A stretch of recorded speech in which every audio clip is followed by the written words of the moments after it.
anos e tem muita gente jovem, o próprio Hendrick, o Ryan tem muita gente jovem que vai continuar esse trabalho com o Ancelotti. Então, eu digo sempre que o Brasil sai de uma Copa do Mundo, recebam bem os jogadores brasileiros, que na internet, que nas redes sociais sejam um pouco mais humanos nas críticas, né? Porque assim é feita a vida.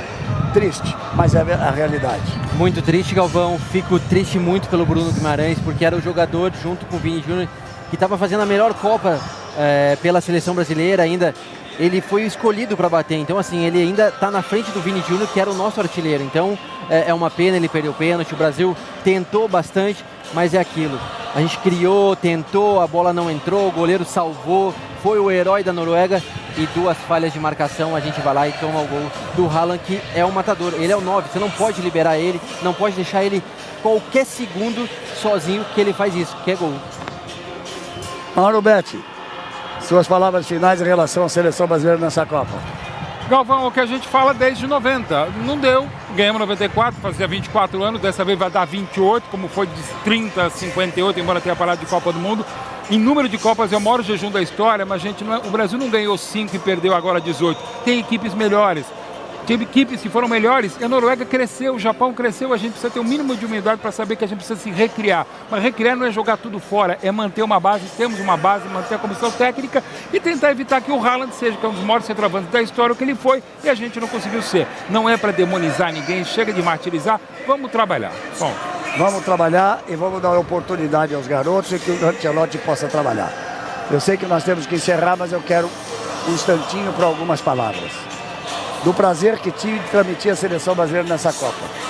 Do carinho do povo de dezenas e dezenas de milhões de brasileiros que sempre acompanharam e mais uma vez hoje estavam acompanhando. Das críticas tão favoráveis, do trabalho da nossa equipe inteira. Da direção da Daniela, para você, muito obrigado pelo espaço que você nos deu, pela liberdade que você nos deu para que pudéssemos montar a equipe, pegar as pessoas que estavam no SBT como meus dois parceiros aqui, trazer Mauro Naves, trazer André Hernan, ex-parceiros meus, como gente por trás dos microfones. E nesse momento, para mim, é uma dor muito grande, porque eu já disse que seria a última Copa do Mundo a narrar. Eu tenho 75 anos, faço 76 anos 2 dias depois de terminar a Copa, e não é para se pensar em narrar com 80 anos de idade uma próxima Copa do Mundo, para saber se aqui estarei, se estarei bem. Mas quero dizer que foi muito bom, foi muito gostoso. Claro que gostaria de um resultado, mesmo que não fosse campeão, que fosse um pouco mais à frente. Temos jogos para fazer, tem oitavas, tem quartas, tem semifinal, tem final. Estamos aí para fazer. Junto com você, Thiago Leifert, fazendo também com toda a equipe. Mas um abraço. Obrigado a todos. O coração está sofrido, está doído. A vontade de vir as lágrimas aos olhos são quase incontroláveis. Mas obrigado a todos, né? E que tudo saia melhor na próxima Copa do Mundo. Tá certo? Já vai começar o programa Silvio Santos. Olha só. Então vamos lá, obrigado mais uma vez a todos e vamos tocar em frente, vamos embora que Copa do Mundo é isso aí. E chegou na reta final, né, faltando um ano para a Copa do Mundo, acho que ele se apoiou muito na confiança da comissão técnica que já estava na CBF, Juan, próprio Rodrigo Caetano, Tafarel. Eu acho que agora de fato começa o ciclo do Ancelotti, mas independentemente disso, o jogo de hoje, claro que a Noruega é um time competente, é o que ela se propôs a fazer, que era encontrar o Haaland. Agora o Brasil aceitou muito, né? Então, assim, o meu sentimento agora é um pouco de tristeza, mas com um pouco de raiva também, porque o Brasil tinha tudo para fazer um jogo um pouco melhor. O Brasil tinha que ter disputado mais o jogo de hoje. O Brasil aceitou de forma passiva uma seleção das europeias que nos eliminaram ultimamente, né, mas não era melhor que a Bélgica, não era melhor que a Croácia, respeitou até demais o Brasil. Enfim, eu acho que faltou muita coisa para a seleção brasileira, mas foi futebol mesmo. Faltou energia de futebol hoje. Eu vou pela minha teoria, que eu venho falando isso há bastante tempo. O melhor ataque é a marcação. Se você tiver uma boa marcação, em qualquer circunstância, você começa a fazer o teu jogo. E às vezes que nós tivemos aqui uma marcação, mais ou menos a gente conseguiu criar algumas oportunidades.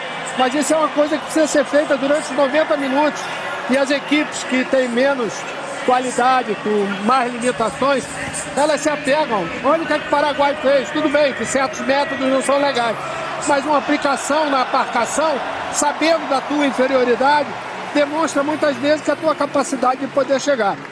Volto a dizer, acho que tem que servir como exemplo o que aconteceu nesse último ciclo para se começar a pensar em 2013.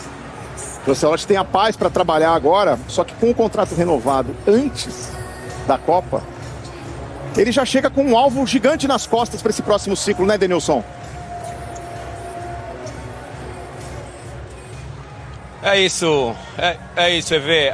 Assim, aqui já do puxadinho do Penta, né? Queria estar nesse pedacinho, nesse puxadinho do Penta com mais ânimo, com mais alegria, mas infelizmente a gente não conseguiu continuar na competição, não conseguimos continuar na Copa do Mundo. E a leitura, acho que é de comum acordo, né? Com a Ana, com você, com o Maestro Júnior, né? A gente falou ao longo da transmissão, ao longo do jogo da seleção brasileira não ter conseguido mudar a rotação do jogo, não ter conseguido pressionar a seleção da Noruega.